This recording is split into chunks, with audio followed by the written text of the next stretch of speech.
السلام عليكم ورحمة الله وبركاته، أصدقائي وأحبائي في كل مكان، منورين جميعا. صباح السعادة، صباح الجمال. يمكن الأيام عدت وقلنا خلاص أهو ده اللي صار، بس الحقيقة إن الحكاية موقفتش هناك، لأن بعد كل مرة بنقول فيها خلاص بنلاقي نفسنا بنحاول نعمل حاجة أصعب بكتير، وهي وننسى اللي كان.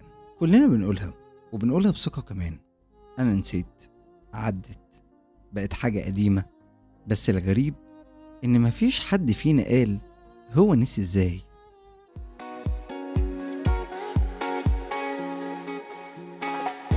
انتوا دلوقتي بتسمعوا راديو على ما تفرج مع محمد سعد. راديو على كيفك.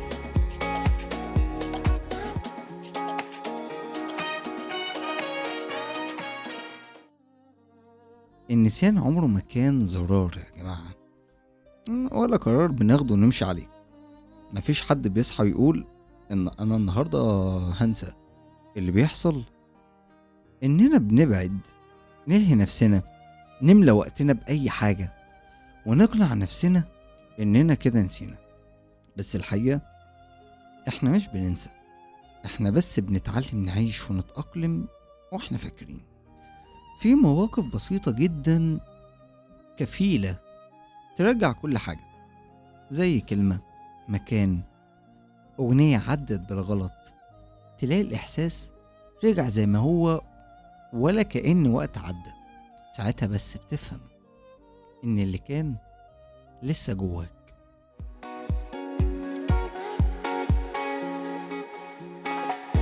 انتوا دلوقتي بتسمعوا راديو على ما تفرج مع محمد سعد. راديو على كيفك.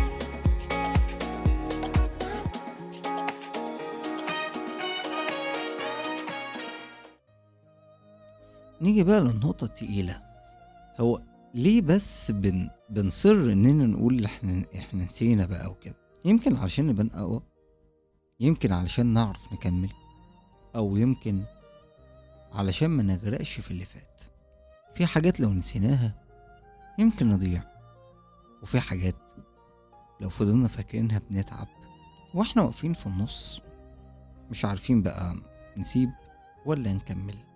يمكن النسيان مش هو الحل، يمكن الحل إننا نفهم مش كل حاجة لازم تتنسي، وفي نفس الوقت مش كل حاجة ينفع تفضل مأثرة علينا. احنا قلنا قبل كده اهو ده اللي صار، بس محدش قال لنا نعمل ايه بعد ما عرفنا. نرجع ولا نكمل ولا نفضل واقفين مكاننا؟ يمكن الحقيقة أبسط من كده. احنا مش محتاجين ننسى، ومش مجبورين نفضل فاكرين بنفس الوجع. يمكن كل اللي احنا محتاجينه اننا نسيب كل حاجة في مكانها الصح جوه حياتنا.